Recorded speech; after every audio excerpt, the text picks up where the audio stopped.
এখনও পেশিবাদের দোসররা ষড়যন্ত্র করতেছে।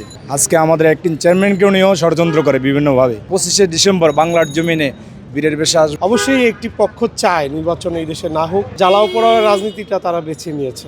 হাদির উপরে যে হামলা হয়েছে, এই হামলা পরিকল্পিত এবং পেশিবাদের দোসররা বিভিন্ন ষড়যন্ত্রকরা বাংলাদেশ জাতীয়তাবাদী দল বিএনপির উপরে চাপাইতে চায় এবং 8 আসনের সাবেক এমপি সাবেক মন্ত্রী স্থায়ী কমিটির সদস্য মির্জা আব্বাসের উপরে যেই দোষগুলা দিছে, এটা বিভ্রান্তিকর, এটা মিথ্যা বানোয়াট কথাবার্তা।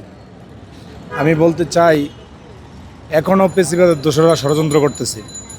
এই যে সায়েদ কায়েম আরে ডাকসার বিভি, ওনারা বলছে মির্জা আব্বাসের কথা, ব্যাগে মির্জা আব্বাসের কথা বলে, মির্জা আব্বাস ভাই, এই ধরনের কথা তার বিরুদ্ধে বলাটা মিথ্যা বানোয়াট। এই ধরনের না কথা কয়া পেশিবাদের দোসরদেরকে যারা ষড়যন্ত্র করছে, ভারতের আদিত্যবাদী বিভিন্ন সন্ত্রাসী রয়ের এজেন্ট এমনও বাংলার জমিনে কাজ করতেছে।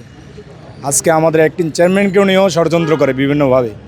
আমি বলি দল মত নির্বিশেষে সকলে মিলা এই যে মাননীয় উপদেষ্টাকে দৃষ্টি আকর্ষণ করছি, উনি আইন শৃঙ্খলা বাহিনী দেয়া এই হাদি ভাই শহীদে যাদের উপর হামলা হয়েছে, বিভিন্ন হামলার পরিকল্পনা চলতেছে, এটা প্রশাসন যে কোনোভাবে আইন শৃঙ্খলা বাহিনী, এনএসএফ আছে, বিভিন্ন গোয়েন্দা সংস্থা আছে, এরা সাথে সাথে অ্যাকশন নিতে পারে।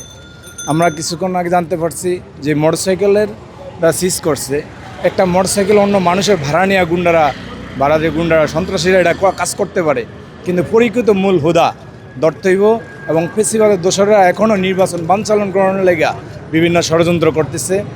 আজকে এই সমস্ত ষড়যন্ত্র লুকিয়ে দিতে হবে।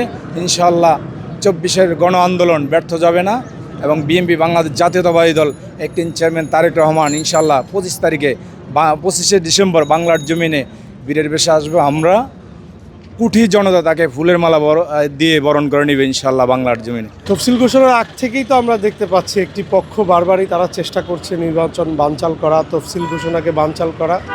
এবং তফসিল ঘোষণার পরদিনই ইনকলাব মঞ্চের মুখপাত্র ঢাকা 8 আসনের স্বতন্ত্র প্রার্থী যিনি রয়েছেন শরীফ ওসমান আহাদি, তার উপরে প্রকাশ্যে দিনের বেলায় যে গুলি করা হয়েছে, দুর্বৃত্তরা গুলি করে পালিয়ে গেছে, সেই বিষয়টি অবশ্যই নির্বাচন বানচাল করার একটি পরিকল্পনা হতে পারে। এটা রাষ্ট্রের গোয়েন্দা সংস্থা যারা রয়েছে সেটা তাদের কাজ। তবে আমরা সাধারণ মানুষ হিসেবে আমাদের সাধারণ দৃষ্টিকোণ থেকে আমরা যেমনটি দেখছি, অবশ্যই একটি পক্ষ চায় নির্বাচন এই দেশে না হোক।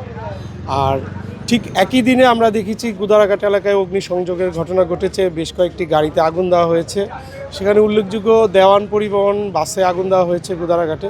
তো সব বিষয় মিলিয়ে যেটা মনে হচ্ছে যে অবশ্যই একটি পক্ষ সবসময় চাচ্ছে বাংলাদেশে অস্থিরতা থাকুক, এবং সেই পক্ষটিকে আমরা ইন্ডিকেটলি না বললেও নয়, সেটা হচ্ছে সবসময় আওয়ামী লীগ চাচ্ছে, তারা ফ্যাসিস্ট হওয়ার পরে, পালাতক হওয়ার পর থেকেই তারা চাচ্ছে দেশে একটা অস্থিরতা থাকুক, যার কারণে তারা জ্বালাও পোড়ার রাজনীতিটা তারা বেছে নিয়েছে। তারা সুষ্ঠু ধারায় ফিরে আসতে চাইলে পারতো, কিন্তু তারা এখন সুষ্ঠু ধারায় নাই। তারা চাচ্ছে দেশে অস্থিরতা সবসময় থাকুক, নিরাপত্তা দিবে দেশের রাষ্ট্র। আসলে আমরা তো সাধারণ মানুষ নিরাপত্তার বিষয়ে বলতে পারি না, তবে এতটুকু বুঝি উনি একটি দলের ভারপ্রাপ্ত চেয়ারম্যান, অবশ্যই তার নিরাপত্তা নিশ্চিত করা রাষ্ট্রের গুরুত্বপূর্ণ। তো রাষ্ট্র নিবে। আর যেহেতু তিনি এখন সাবেক প্রধানমন্ত্রী খালেদা জিয়ার ছেলে, সেই হিসাবে তো উনি অবশ্যই ভিভিআইপি সিকিউরিটি উনি পাবে, এটা আমরা যেমনটি পত্রপত্রিকায় দেখেছি। তারপরেও দল থেকে ওইরকম তার নিরাপত্তাটা নিশ্চিত করা উচিত, আর রাষ্ট্রেরও তার নিরাপত্তা দেওয়া উচিত, যেহেতু তিনি নির্বাচনের প্রার্থীও। তো আগামীতে উনি প্রধানমন্ত্রী হওয়ার একটা সম্ভাবনা আমরা দেখছি।